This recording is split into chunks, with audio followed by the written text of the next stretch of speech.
Alright guys, how's it going? Welcome back. Well, today we're heading to the garage because I've just had quite an interesting car arrive in part exchange. It's a 2005 55, so late 2005, Audi A6 Avant 3-litre turbo diesel Quattro Auto. I quite like these A6 Avants, especially the ones with a big engine. The smaller engine ones are a bit dull, but these 3 litres, they're a proper powerhouse. I've paid just £1,000 for it, so on the face of it at least, it does sound quite cheap. It came in part exchange against a lovely low mileage Jaguar XF that I had for sale. I haven't actually seen it yet, but I have had a brief description from my colleague. It's grey with a black leather interior, it's done about 160,000 miles, and there's an engine light on. And that's all I know so far. I'm not exactly sure what I'm going to do with it, but I do quite like them. And I thought for £1,000, you know, we're coming into winter soon, aren't we? This could be my new winter beater. It's Quattro 4-wheel drive, so I shouldn't get stuck anywhere when the snow comes. It only owes me £1,000, so I won't be too precious about it in a supermarket car park. It's spacious, so I can do a tip run in it. You know, when you've got loads of bags outside your house and you need to take them to the dump, and you don't want to ruin your own car, this could be the perfect car for that. It's funny, isn't it? Because I want to keep everything that I buy, I try and justify it, I try and find uses for it. Dump run car, what is the point? Anyway, thinking about it, it might be a little bit too nice for that anyway. Shall we go and have a look at it, see what it's like? I'll see you there. That was close. I just got to the garage just before it closed. So, I've got the key, singular, one key, and there she is. Looks alright, doesn't it really? It is indeed grey, on a 55 reg. And, funnily enough, my colleague was telling me it was supplied by us, well, the previous people at the garage, at the same garage, about 8 years ago. So the customer was a returning one. Looks quite tidy that, doesn't it? Our remote central locking works. We've got a nice snazzy Audi keyring. Of course, the biggest selling point of these is the space. They're just so practical. Boot's enormous. Could do with some new struts, I think, there.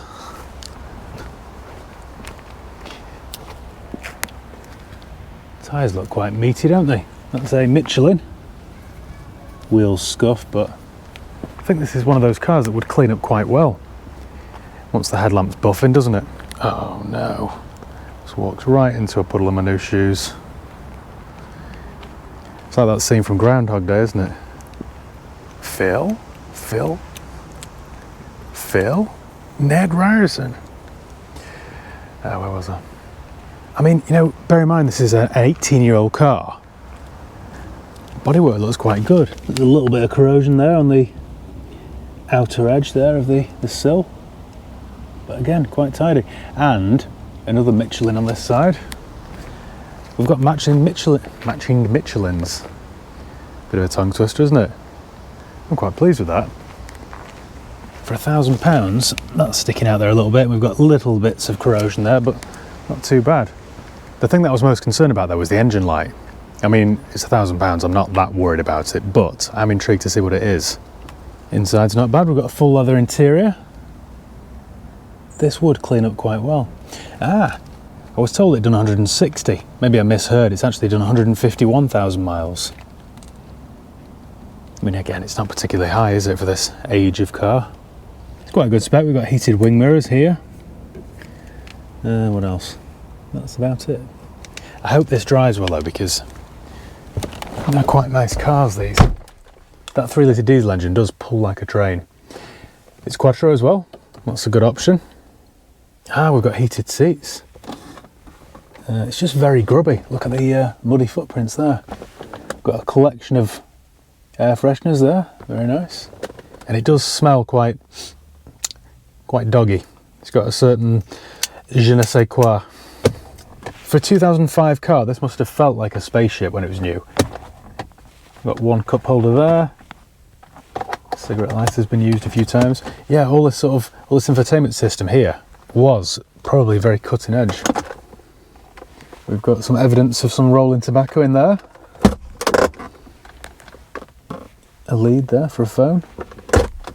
This is alright, this, you know. Right then, let me diagnose it then. So, handily, I've got my little Carly reader here. So what we're going to do is plug this into the OBD, which should be somewhere down here. Here's a little hack for you. I always spin my phone round, and then, there we go. It is that little purple thing there. Can you see that? So now we know roughly where it is. plug this in. And we're in business, I think. There she is, all lit up. Perfect. So we're going to go to my Carly app, which the last time I used this, I was doing a E46 BMW. So we'll connect this.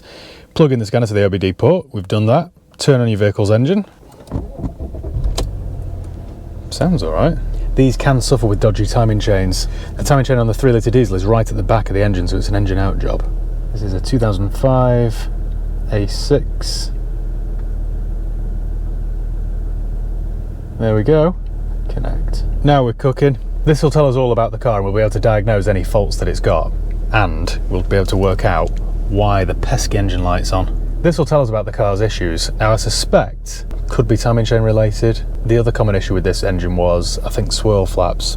Could be a swirl flap issue. In addition to diagnosing the car's faults, it'll also tell us if the mileage is genuine or been tampered with, but you can also code various features on various cars. For example, you can code it so that you can permanently turn off your start-stop or change the light settings, or you can set it so that you can fold down your convertible roof at the push of a button. For example, with this VW Golf GTI that I've got on the forecourt, we can turn off the seatbelt warning, make it do a needle sweep when you start the car, enable the display for the oil temperature, and a whole load of other things. This would be quite handy actually. You can permanently turn off the start-stop, and I hate start-stop. Right, it is now connected, so let's diagnose this then. Check for issues. 4% of the system's checked so far and 4 issues found. At this rate we're going to have 100 issues, aren't we? Oh, maybe more than that. Oh, hang on a minute, ESP fault. Just been deafened there with a big Germanic klaxon. 22% of the system's checked so far and 27 issues. Great. By the way, if you want one of these Carly readers for yourself, then click the link below in the video description and use my promo code HighPeakAutos23 for 15% off. I mean, it's running fine. Sounds alright, doesn't it? Not smoking excessively either. Oh, hang on, it is a little bit actually. Does sound quite smooth though, the old V6 TDI. I'm not exactly sure what I'm going to do with this now. I'm thinking I can service it. I'll service the gearbox because that's a bit of a weak spot on these Multitronic gearboxes.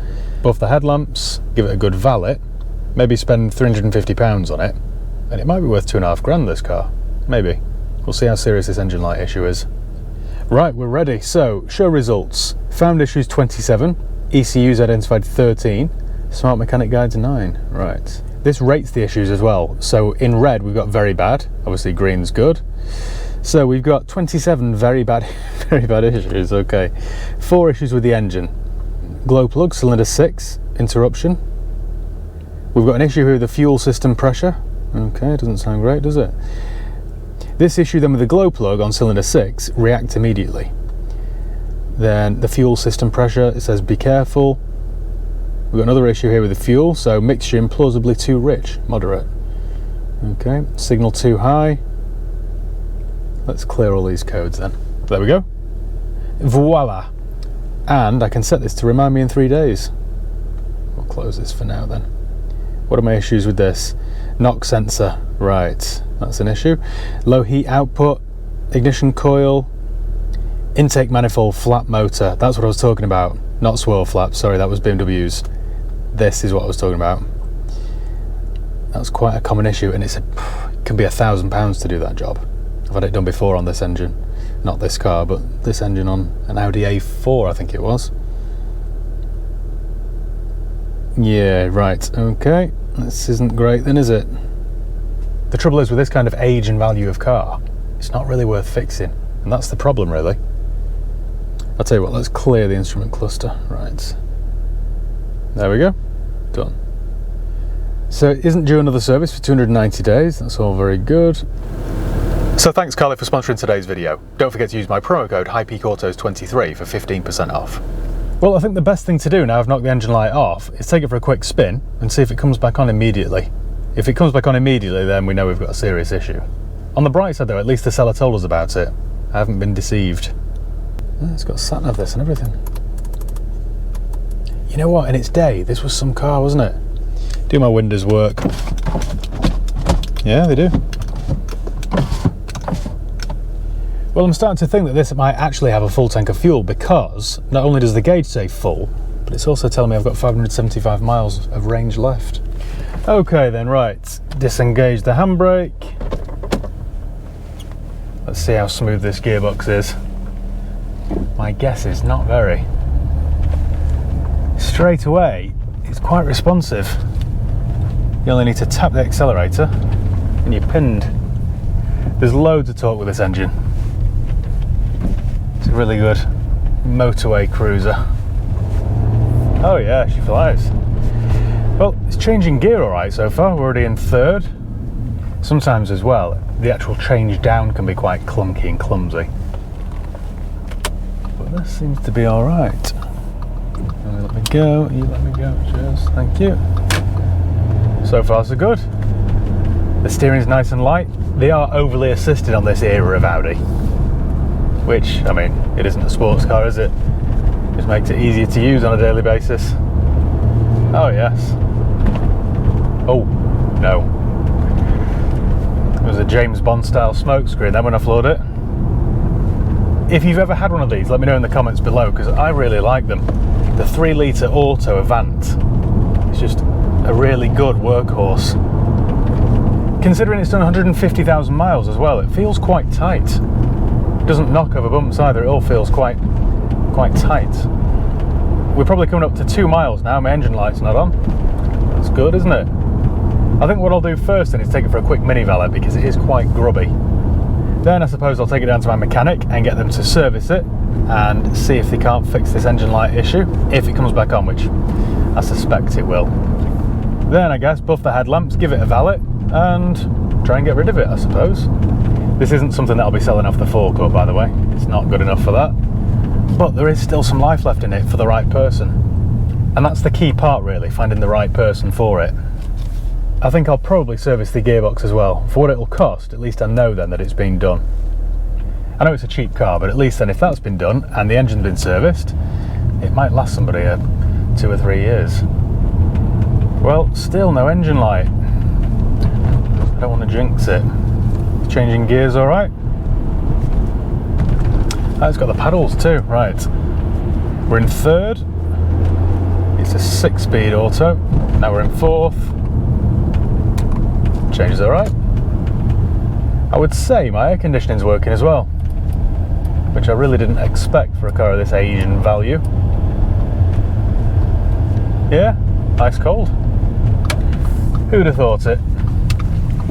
Not me.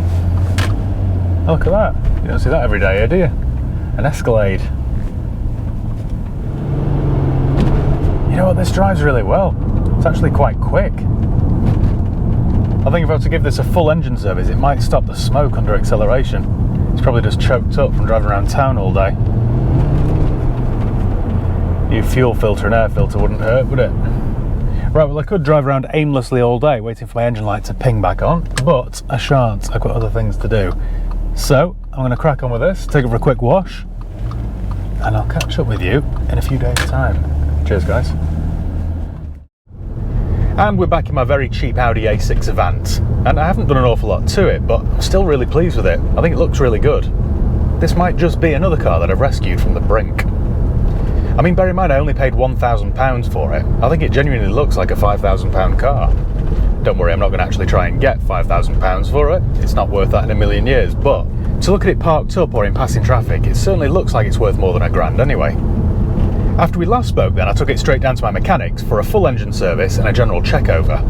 My mechanic plugged it in and confirmed everything that the Carly reader told me. It is in fact the swirl flap motor and some fault with the glow plugs. The more I used it, the engine light did eventually come back on, but it's a bit of a weird one because sometimes it's just not there. Some mornings you start it and it's off, another morning it's back on. Which makes me think it can't be that serious, can it? I mean, it's never in limp mode or anything like that. Now, my mechanic said to fix those issues and get the engine light off and make sure it doesn't come back on again, you could be talking about £1,500. So at that point I thought, not really worth doing, is it, on a £1,000 car? I know I'm the king of overspending, but sometimes I've got to be sensible. And I thought for this kind of car, if I'm just going to keep it and use it as a tip run car or a dog car, there's no point spending that sort of money on it. I thought at least if I get the engine and gearbox serviced and I know it's driving fine, then I can live with that little engine light on. I mean, this was never going to be a car that I'd put for sale on the forecourt anyway, but I just thought it had a bit more life left in it, so why not show it some TLC? And that is exactly what I've done. So after it had its full engine service and general check over, I picked it up from my mechanics and I took it over to my auto gearbox place, and I left it for automatic gearbox service. So they drained the old fluid out, changed the filter and put some fresh fluid in. You might think that that was a bit of a waste of money, to be honest, but it's something that I always preach. Gearboxes aren't sealed for life. Get them serviced. Then I picked it up from there and I took it over to the lads at Tameside Valeting for a detailed clean, and I also asked them to buff the headlamps. If you remember, they were quite cataracty, and they now look as good as new. It's amazing what a little bit of elbow grease does. And something else that looks as good as new are the wheels. The whole car just looks really fresh. Now, if you remember, the interior was quite grubby. They'd had a dog in here and it was full of muddy paw prints and stuff. And again, it's cleaned up really well. You'd honestly never know that this was an 18-year-old car. I'm quite impressed with it. Then a couple of days passed and I got a phone call from a friend of mine looking for a cheap car. He wanted something to use for tip runs. You know, just something that he didn't care too much about. Just something that he could use as a cheap second car. So, rightly or wrongly, I mentioned this. I told him the fault with the engine light and told him how much it would cost, but I said that it still had an awful lot going for it. I'd just done an engine service, gearbox service, the air conditioning works, the tyres are good, and that was that. Now, the price I told him was £1,750, £1,750. He wanted to spend around £2,000, so I thought at £1,750, that's quite a fair price for us both. So he agreed to that and he's picking it up later, so I thought I'd better quickly wrap this video up. So what I'm going to do now is quickly work out my costs and work out if there's any profit for me at £1,750. I think there is. I think there'll be a little bit, a smattering. Right, well, here we'll do then. Okay, where were we? So, may as well turn the engine off. Right, well, the car cost me £1,000, you know that already. The full engine service cost me £248, which I thought was quite reasonable. The gearbox service was £184. The valet and the headlamp buff was £95. So that takes my total to 1,527. So I got £1,750 for the car. That leaves me with a profit of £223. That's not a bad little profit, is it? Quick turnaround. I think he's got a decent car, really, apart from the engine light. Everyone's happy. The other good thing is I've used some of the fuel. It's now got half a tank, not full, so that's saved me, I don't know, £40. So I think that's about it. So thank you once again for watching. Oh, I must point out, by the way, make sure you check out my new channel. I set up a new channel with some mates of mine called Transformotion Vehicle Rebuilds. That's Transformotion, not Mation. But you can see what we did there, can't you? We've basically bought some interesting cars, but cars which are being damaged. The first one is quite a nice BMW M4. And the lads in the workshop have worked tirelessly to restore them to the former glory. The M4 in particular looks really good. The M4, by the way, whilst I'm shamelessly plugging, is currently available on Raffle Shack, so I'll leave the link below in the video description. So if you want to have a go at winning that, you can do. Right guys, well, thank you once again for watching. Make sure you give the video a thumbs up if you enjoyed it. Make sure you subscribe if you haven't done already. And yeah, see you next time. Cheers guys.